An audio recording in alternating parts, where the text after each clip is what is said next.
اس شہادت میں اصل جو جس مقصد کے لیے جانیں دی گئیں اور جو سبق امت کے سامنے رکھا گیا وہ اصل میں بڑا موضوع ہے اور اس کو سمجھنا بہت ضروری ہے، اور وہ اس قربانی کے ثمرات ہیں۔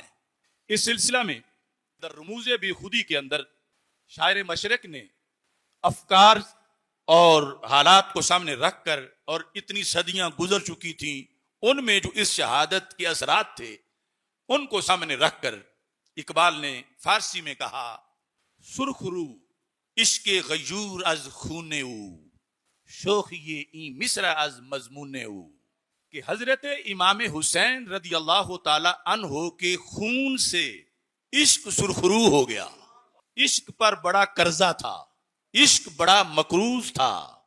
کربلا میں حسینی کردار یہ ہے کہ آپ کے خون نے عشق کے قرضے اتار دیے۔ سرخرو عشق غیور، غیرت مند عشق جو ہے، سیدنا امام حسین رضی اللہ تعالی عنہ کے خون سے وہ غیرت مند عشق سرخرو ہوا۔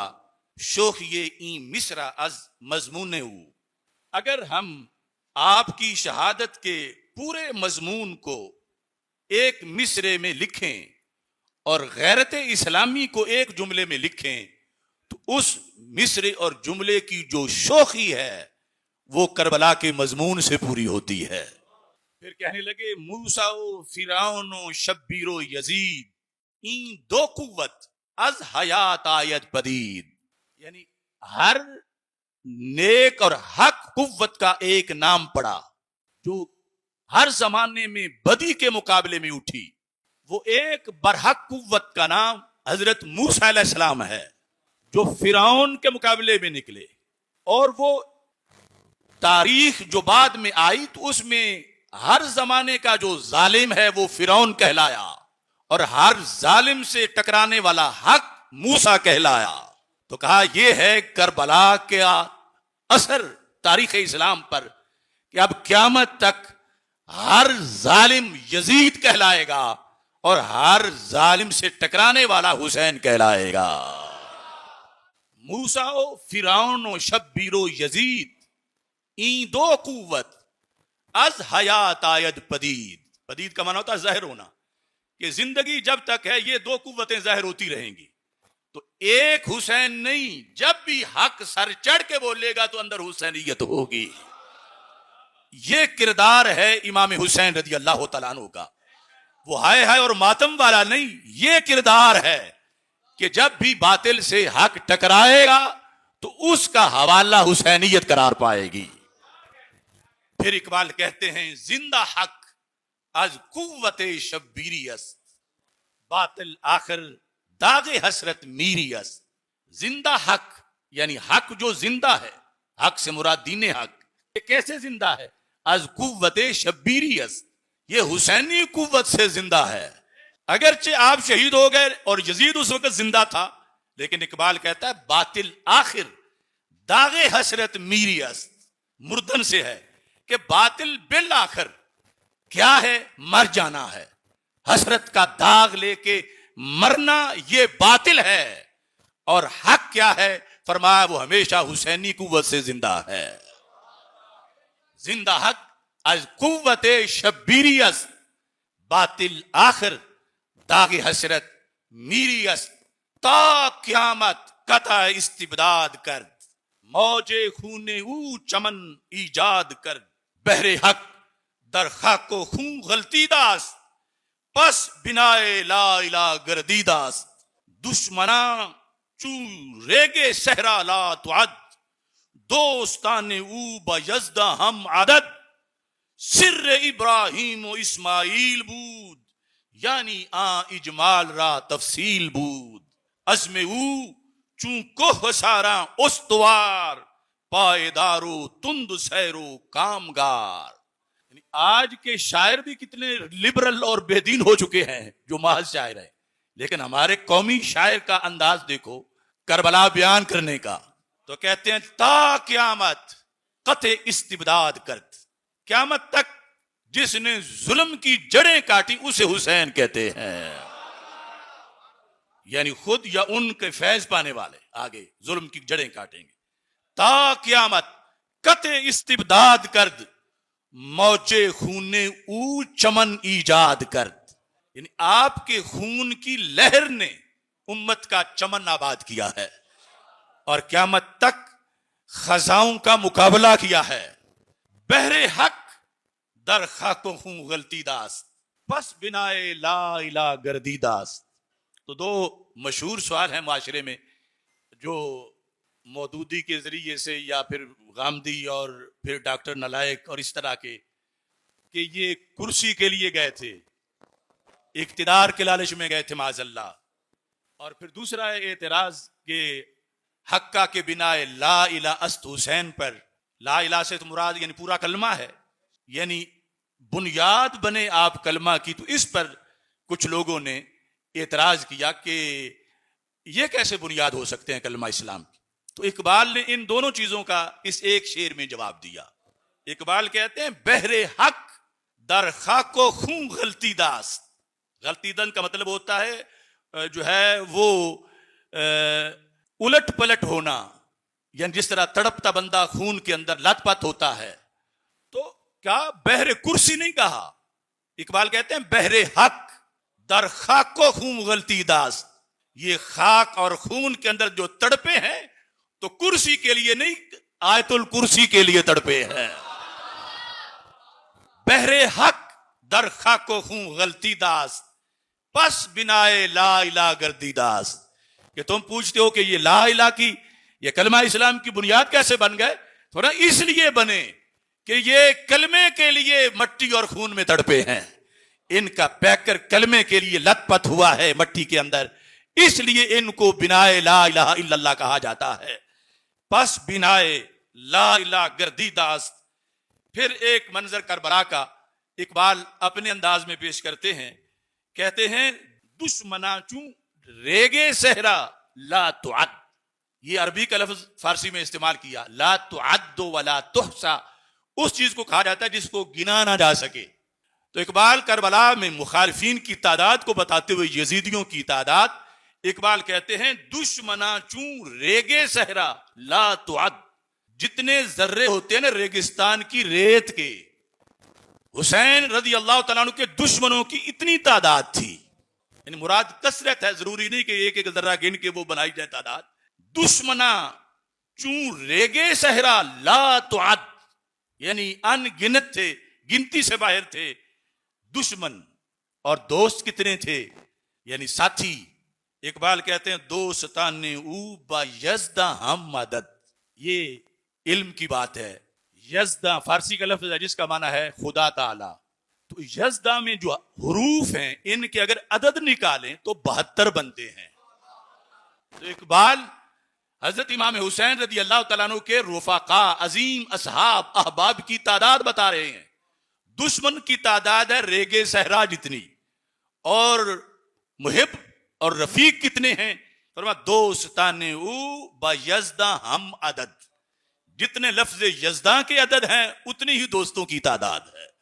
یعنی یزداں کے عدد جو ہے وہ 72 بنتے ہیں، یعنی جس میں یہ کے 10 ہیں، زا کے 7 ہیں، دال کے 4 ہیں، اور ایک، اور پھر اس کے بعد الف ہے اور نون، ان کے 50 ہیں. تو یہ کل 72 بنتے ہیں. تو فرمایا جتنے یزداں کے عدد ہیں اتنی تعداد تھی آپ کے احباب کی. پھر امت کیسے سمجھے اس ساری قربانی کو؟ اس میں کیا کردار ہوا، اس کے کیا اثرات ہیں ماضی اور مستقبل کے ساتھ؟ تو اقبال کہتے ہیں سر ابراہیم و اسماعیل بود، سر ابراہیم و اسماعیل بود، یعنی اجمال را تفصیل بود. ایک سلسلہ چلا تھا حضرت ابراہیم علیہ السلام سے، جب انہیں اللہ کی طرف سے حکم ہوا حضرت اسماعیل علیہ السلام کی قربانی کا، اور پھر وَفَدَيْنَاهُ بِذِبْحٍ عَظِيمٍ، اس کی جگہ پھر بطور فدیہ دمبا ذبح کیا گیا. کہا وہ تھا اجمال، وہ تھی تمہید. اس سلسلے کی تفصیل کربلا میں پوری ہو گئی. اجمال کے اندر قربانی نہیں ہوئی، یعنی چھری کو روک دیا گیا چونکہ وہ اجمال تھا، اور کربلا اس اجمال کی تفصیل تھی اتنی صدیوں کے بعد. یعنی یہ کوئی معمولی کام نہیں کر رہے تھے امام حسین رضی اللہ تعالیٰ عنہ. کہتے ہیں سر ابراہیم و اسماعیل بود کہ حضرت امام حسین رضی اللہ تعالیٰ عنہ حضرت ابراہیم اور حضرت اسماعیل علیہ السلام کا راز تھے. یعنی اجمال را تفصیل بود، وہ جو اس وقت اجمالن کردار تھا اس کی تفصیل کربلا کے میدان میں حضرت سیدنا امام حسین رضی اللہ تعالیٰ عنہ نے پوری کر دی ہے.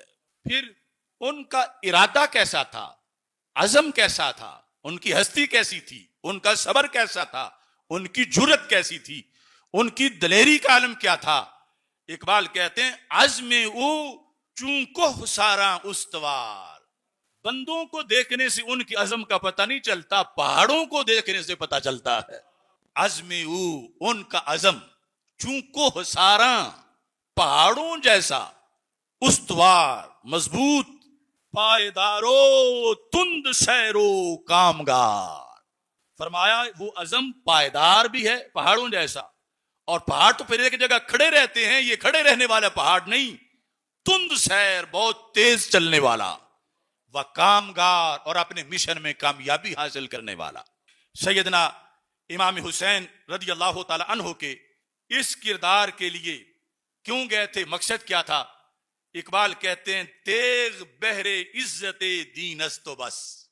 یعنی کیا سبق دے گا امام حسین امت کو قیامت تک کے لیے کہ تلوار یا اسلحہ اپنی ذات کے لیے نہیں ہے، تیغ بہر عزت دین است و بس، بس دین کے غلبے کے لیے تلوار ہے، بس تیغ بہر عزت دین است و بس، مقصد او حفظ آئین است و بس. یہ بھی واضح کر دیا کہ یزید نے آئین اسلام کو بگاڑا ہے، تو میرا اور یزید کا اختلاف اس پر ہوا کہ اس نے آئین بدلنے کی کوشش کی جو آئین محمدی ہے صلی اللہ علیہ وسلم، تو اس آئین کو اس نے بدلنے کی کوشش کی. تو پھر میں نے کہا کہ میرے زندہ ہوتے ہوئے آئین محمدی بدلا نہیں جا سکتا. تیغ بہر عزت دین است و بس. یعنی آج بہت مولوی ٹائپ پڑھے لکھے لوگ بھی یہاں پھسل گئے ہیں اور کہتے ہیں کہ انہوں نے امام برحق کے خلاف، یعنی یزید کو معاذ اللہ امام برحق وہ کہتے ہیں کہ یہ خروج کیا تھا امام حسین رضی اللہ تعالیٰ عنہ نے اور یہ جائز نہیں تھا. آج بھی نیٹ پہ ان لوگوں کی تقریریں چلتی پھر رہی ہیں. تو اقبال اس وقت بھی کہہ رہا تھا تیغ بہر عزت دین است و بس، مقصد او حفظ آئین است و بس، ما سوی اللہ را مسلمان بندہ نیست، پیش فرعون سرش افگندہ نیست. یہ ہے کربلا کا پیغام. کیا پیغام ہے؟ فرمایا اللہ کے سوا مسلمان کسی کا بندہ نہیں ہے. ما سوی اللہ، اللہ کے سوا، ما سوی اللہ را مسلمان بندہ نیست. اصل ما سوی اللہ سے مراد ہے امریکہ آج کا، ما سوی اللہ سے مراد ہے اسرائیل، ما سوی اللہ سے مراد ہے برطانیہ. ما سوی اللہ اللہ والے نہیں ہیں، اللہ والے تو باذن اللہ ہیں. یعنی یہ جو رب کے مقابل اپنا نظام لانچ کیے ہوئے ہیں، یعنی امریکہ کہتا ہے میرا آرڈر چلے گا، نیو ورلڈ آرڈر. تو اقبال نے کہا ما سوی اللہ را مسلمان بندہ نیست.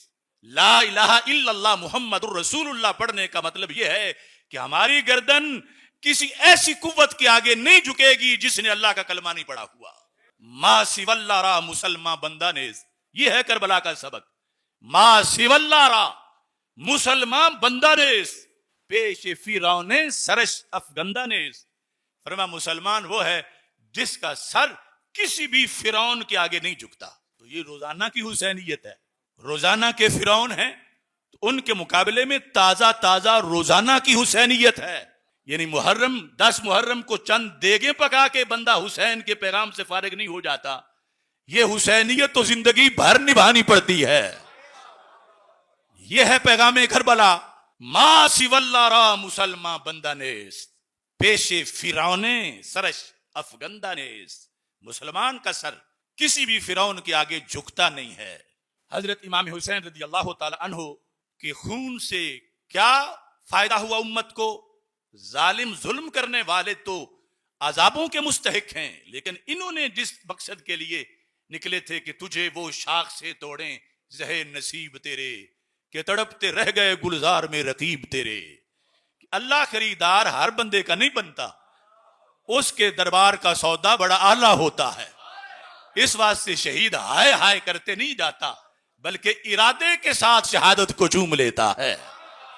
اب یہاں پر یہ ارشاد فرمایا خون او تفسیر این اسرار کرد ملت خابیدہ را بیدار کرد.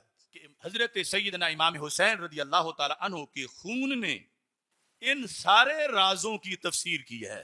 جو راز ہے کہ قیامت تک اسلام کیسے غالب آئے گا، جو راز ہے کہ فرعونوں کی اطاعت نہیں کی جائے گی، جو راز ہے کہ ہر دور کے یزیدوں کے مقابلے میں حق کا جھنڈا بلند کیا جائے گا. خون او تفسیر این اسرار کرد. امام حسین رضی اللہ تعالی عنہ کے خون نے ان رموز کی تفسیر کر دی. ملت خابیدہ را بیدار کرد. سوئی ہوئی ملت کو امام حسین نے بیدار کر دیا. ان کے خون نے خابیدہ ملت کو، سوئی ہوئی ملت کو بیدار کر دیا.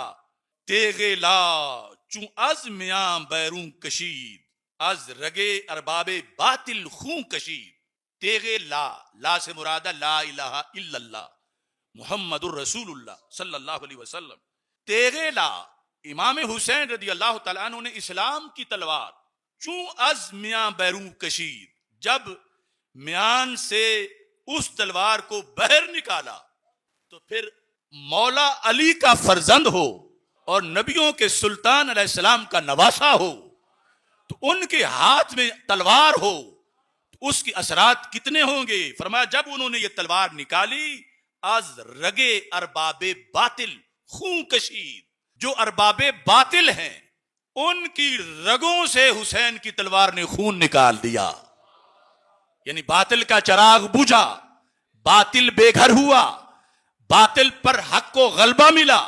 اگرچہ حسین خود تو شہید ہو گئے لیکن یہ ان کی شہادت کا فیضان ہے کہ انہوں نے ارباب باطل جو تھے ان کی رگوں سے خون نکال دیا. اور پھر اقبال نے قلم توڑ دیا، کہتے ہیں نقش الا اللہ بر صحرا نوشت ستر عنوان نجات ما نوشت. کہ اقبال نے صحرا پر الا اللہ کا نقش مرتب کر دیا، اپنے خون سے صحرا پر الا اللہ کا نقش لکھا. نقش الا اللہ بر صحرا نوشت ستر عنوان نجات ما نوشت. ہم پر کیا احسان ہے؟ اقبال کہتے ہیں ہماری نجات کی جو سطر تھی کہ امت مسلمہ نجات پائے، اس کا جو ٹائٹل اور عنوان تھا امام حسین نے اپنے خون سے لکھ دیا. نقش الا اللہ بر صحرا نوشت ستر عنوان نجات ما نوشت. رمز قرآن از حسین آموختم زیات شیو شولہا اندوختم. یہ کیوں ہم اپنے آپ کو حسینی کہتے ہیں؟ یہ میری بات اور اقبال کی بات مشترکہ ہے. رمز قرآن از حسین آموختم. اگرچہ ہم صدیوں بعد آئے ہیں لیکن قرآن کی رمز ہم نے حسین سے سیکھی ہے. رمز قرآن از حسین آموختم. آموختن ہوتا سیکھنا. قرآن کی رمز ہم نے حضرت امام حسین رضی اللہ تعالیٰ عنہ سے سیکھی ہے. زیات شیو شولہا اندوختم. جو حسینی آگ ہے اس سے ہم نے آگے کئی شعلے بھڑکا کے باطل کو جلایا ہے. تارے ما از زخماش لرزاں ہنوز تازہ از تکبیر او ایمان ہنوز. زخمہ کہتے ہیں تنبور کو جس میں تاریں لگی ہوتی ہیں اور ان کو چھیڑنے سے آواز پیدا ہوتی ہے. اقبال کہتے ہیں ہمارے تنبور کی تاریں اب بھی حرکت کر رہی ہیں. امام حسین کی اس دلیری کی بنیاد پر تازہ از تکبیر او ایمان ہنوز. اس وقت جو اللہ اکبر کہا تھا میدان کربلا میں امام حسین رضی اللہ تعالیٰ عنہ نے، اس تکبیر سے اب بھی ہمارا ایمان تازہ ہے. آخری شعر کہتے ہیں اے صبا اے پے کے دور افتادگاں اشک ماں برخا کے پاکو رساں. اے صبا اے پے کے دور افتادگاں. پیک کہتے ہیں قاصد کو، تو اقبال صبا کو کہتے ہیں تو ایک قاصد ہے. کن کا؟ جو دور پڑے ہوئے لوگ ہیں کربلا سے دور. اے صبا اے پیک کے دور افتادگاں اشک ماں برخا کے پاکے او رساں. ہماری آنکھوں کے آنسو ان کی قبر کی پاک مٹی تک پہنچا دے. اے صبا اے پیکے دور افتادگاں اشک ماں برخاک پاک او رساں. تو سیدنا امام حسین رضی اللہ تعالی عنہ کے کردار کو سمجھنے کے لیے اور مقصد کربلا کو سمجھنے کے لیے اور قیامت تک اس کے جو اثرات ہیں ان کو سمجھنے کے لیے یہ گفتگو بہت اہم ہے. اور جیسے مقصد کو سمجھنا کسی کام کی قدر کے لیے ضروری ہے، ایسے ہی کربلا کے قدردان ہونے کے لیے اور سیدنا امام حسین رضی اللہ تعالی عنہ کی فضیلت اور ان کے اس کردار کو خراج تحسین پیش کرنے کے لیے یہ جاننا ضروری ہے کہ انہوں نے کتنے بڑے مقصد کے لیے، کرسی کے لیے نہیں، پوری امت میں ایک روح پھونکنے کے لیے اس وقت سب سے پہلے یزید کے جرائم کا ادراک بھی کیا اور سب سے پہلے اس سے ٹکرانے کا فیصلہ بھی کیا اور سب سے پہلے جا کے ٹکرانے میں عملی طور پر کامیاب بھی ہوئے اور کرتی رہے گی پیش شہادت حسین کی آزادی حیات کا یہ سرمدی اصول. چڑھ جائے کٹ کے سر تیرا نیزے کی نوک پر، لیکن یزیدیوں کی اطاعت نہ کر قبول.